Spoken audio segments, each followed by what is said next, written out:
안녕하세요. 3월 23일 토요일입니다. 어느새 한 주간이 또 훌쩍 지나갔고요. 주일을 앞두고 또 마음을 가다듬으면서 주일을 준비해야 되는 날이 토요일입니다. 꽃샘 추위가 쌀쌀한데요. 물론 한겨울의 추위는 아니지만 그래도 좀 밖에 그냥 나가면 손이 시렵게 느껴질 정도로 그렇게 좀 쌀쌀한 날씨인데 좀 옷 따뜻하게 입고 그렇게 활동을 하셔야 될 것 같습니다.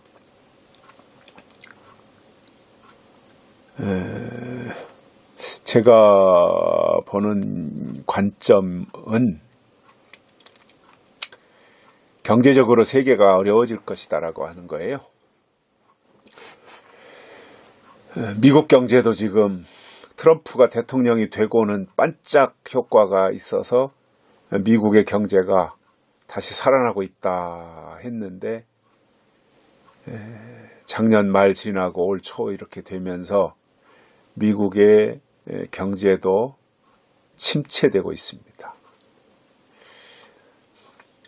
3% 정도 성장을 기대했는데 아마 한 2.2%로 오히려 낮춰 잡는 것 같고요.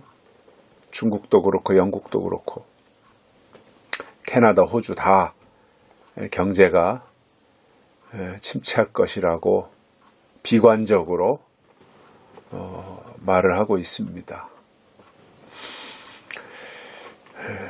뭔가 좀 이렇게 나름대로 대비를 해야 될 것 같습니다. 더군다나 우리나라 같은 경우도 굉장히 이 수출이 어려움을 겪고 있죠. 올해 들어서 1월, 2월, 3월 계속 수출이 뚝뚝 떨어지고 있습니다. 우리는 수출로 먹고 사는 나라인데 수출이 굉장히 많이 줄어들고 있다는 거예요. 불길한 징조이지요.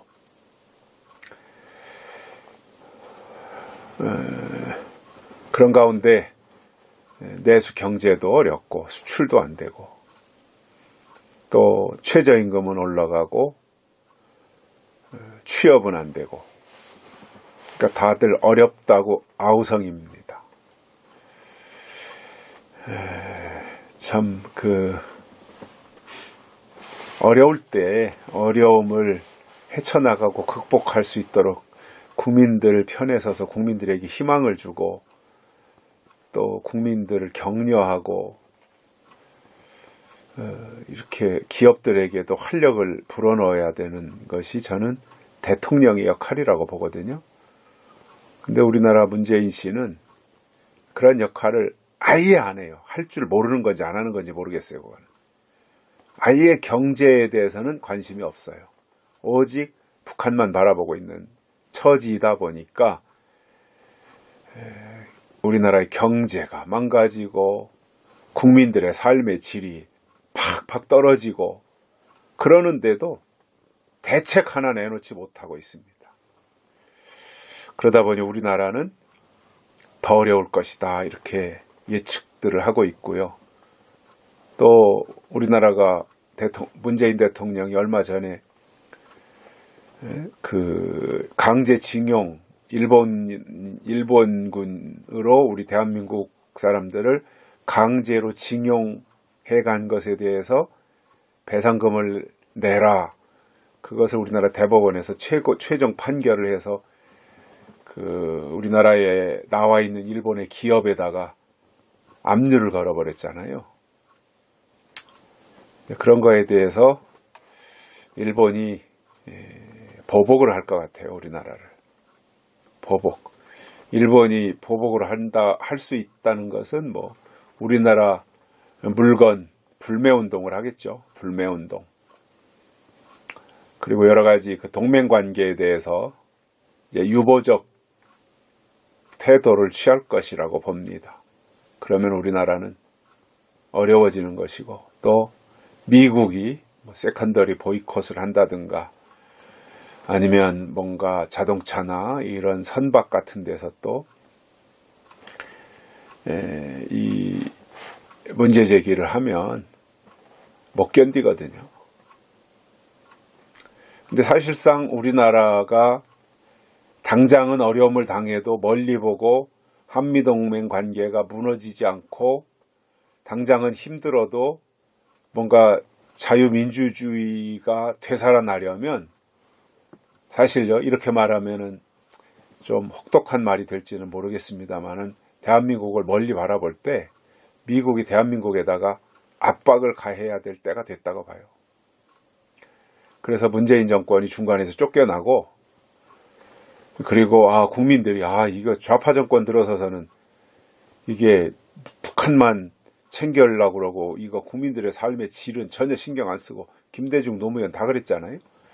이거 좌파 정권이 들어서면 나라가 망하는구나, 이거를 국민들이 깨닫도록 해서 다시는 좌파 정부가 들어서지 못하고 건전한 우파, 그래서 국가를 생각하고 국민 편에서 일할 수 있는 그러한 지도자들이 나오는 것이 우리 대한민국이 사는 길이에요. 그리고 우리 후세대들이 윤택하게 사는 길이에요. 지금 이런 식으로 북한 퍼주기 하려고 그러고 문재인 같이 하면은 앞으로 후세대들요, 진짜 베네수엘라나 이런 데처럼 고생만 직살나게 하는 겁니다. 근데 그것을 30, 40대의 젊은 층들이 잘 인식을 못하고 있어요. 조금 이대로 가보십시오. 더 얼마나 어려워질 것인가. 지금도 아우성인데. 그래서 저는 국익을 먼저 생각하고 나라의 안보나 경제를 살릴 수 있는 유능한 대통령이 나와야지, 북한만 바라보고 있는 무능한 대통령이 있으면 현재의 국민들도 고생하고 후대의 국민들도 치극사하게 고생만 할 거다, 이렇게 생각이 들어서 뭔가 미국이 좀 강력하게 했으면 좋겠어요. 그래야 교회도 깨어나서 다시 한번 기도운동을 하고요, 또 나태했던 신자들도 뭔가 이렇게 믿어서는 안 되겠구나, 이렇게 각성을 할 수 있는 계기가 되고, 목회자들도 이렇게 굉장히 좀 그동안 호의호식하면서 살았다고 해도 과언이 아닌데 다시 한번 뭔가를 개선할 수 있는 그러한 여지를 만들어야지, 이대로 가면 평안하다 안전하다 하는 게 결코 좋은 게 아니라고 사도 바울도 말했거든요. 그러한 때가 왔으면 좋겠고요. 서론이 길었는데 오늘 말씀은 요한복음 4장 21절과 22절 두 절 보십니다. 예수께서 가라사대 여자여 내 말을 믿으라. 이 산에서도 말고 예루살렘에서도 말고 너희가 아버지께 예배할 때가 이르리라. 너희는 알지 못하는 것을 예배하고 우리는 아는 것을 예배하노니 이는 구원이 유대인에게서 남이니라. 아멘.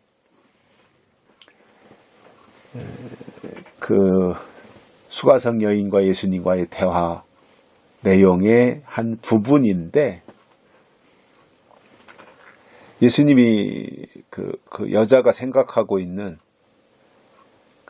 어떤 고정관념에 대해서 정리를 해줍니다.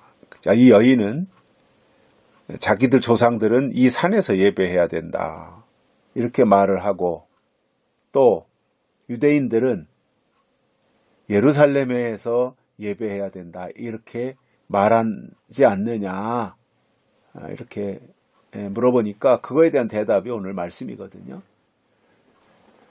이 산에서도 말고 예루살렘에서도 말고 너희가 아버지께 예배할 때가 이르리라.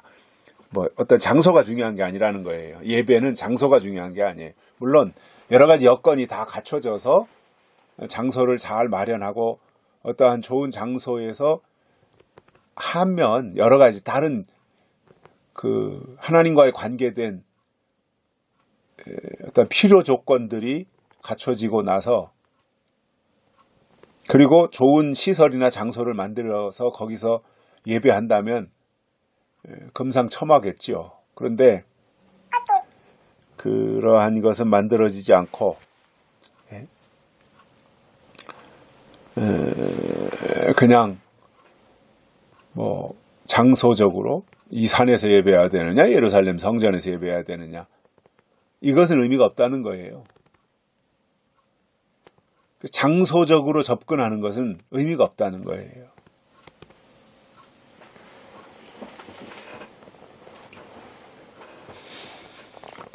그러면서 아버지께 참으로 예배할 때가 이르리라. 참 예배할 때가 이르리라. 근데 그 뒤에 가서 이제 또 다른 설명도 있습니다만, 오늘은 제가 뭐 그런 구체적인 얘기까지는 갈 수 없고요. 시간적으로도 그렇고 내용적으로도 그렇고.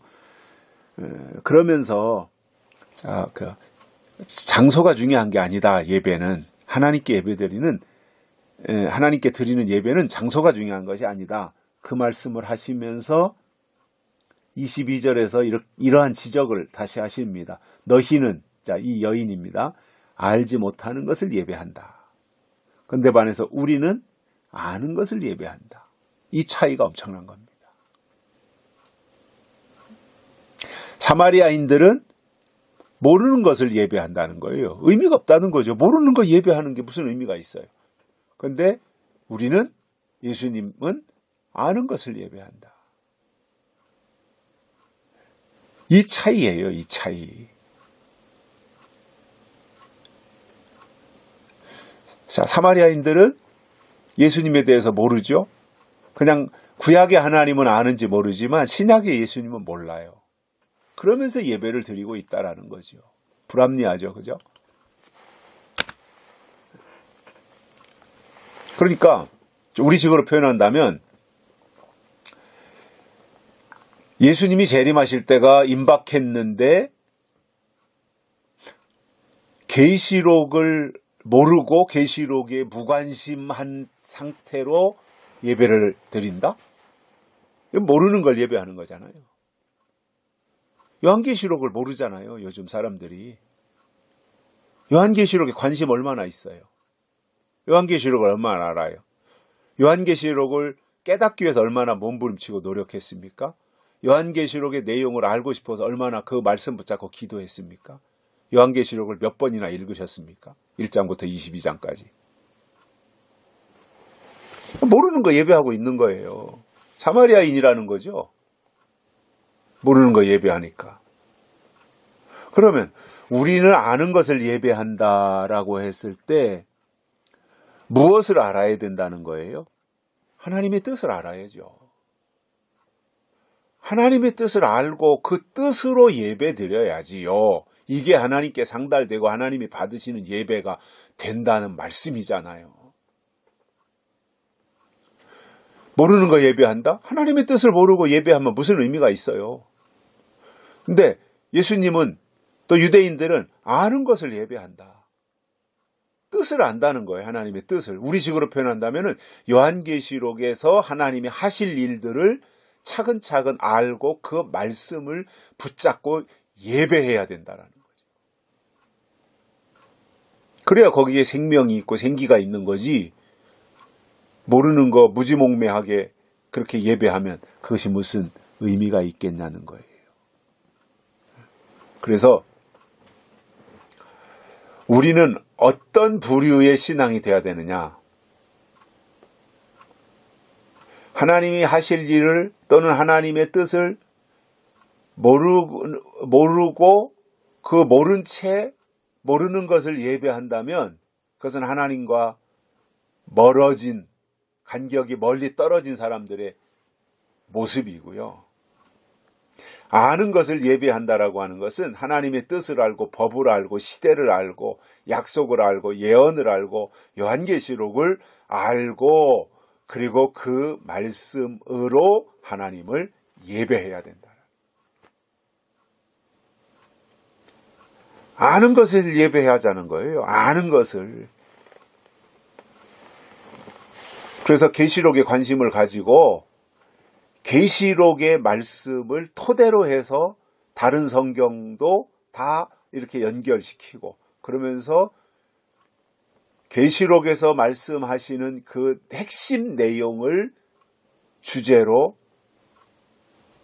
핵심으로 삼고 하나님을 예배해야 된다라는 겁니다. 그러한 사람을 하나님이 찾고 계신 거지요. 그래서 이 사마리아 여인을 만났을 때 예수님이 그러한 지적을 하신 겁니다. 장소가 중요한 것이 아니다. 그리고 아는 것을 예배해야 된다.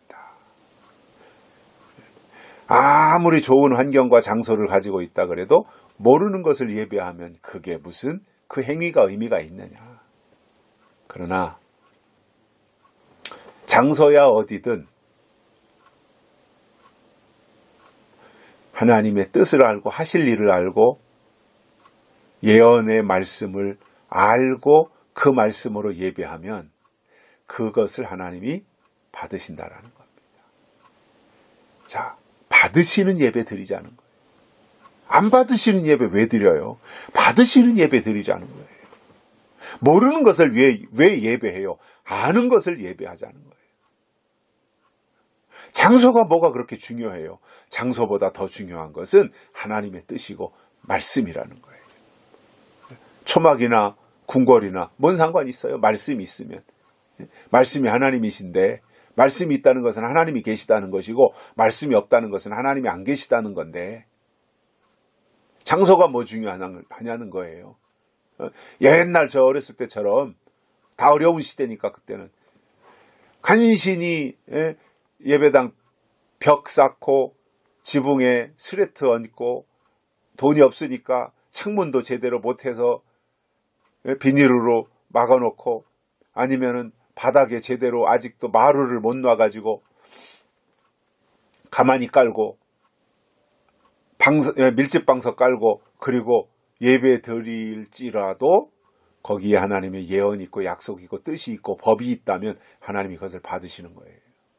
근데 아무리 호화스러운 시설을 마련하고 거기에다가 뭐 좋은 파이프 오르간, 좋은 고급 의자, 좋은 앰프, 좋은 환경 이런 것을 잘 갖춰놨다고 할지라도 거기에 하나님의 뜻이 없다면 모르는 것을 예배한다면 그것은 하나님하고 거리가 멀다는 이야기예요. 우리는 아는 것을 예배하고 하나님이 받으시는 것을 예배하는 지혜로운 사람들이 되시기를 바랍니다. 여기까지 하겠습니다. 감사합니다.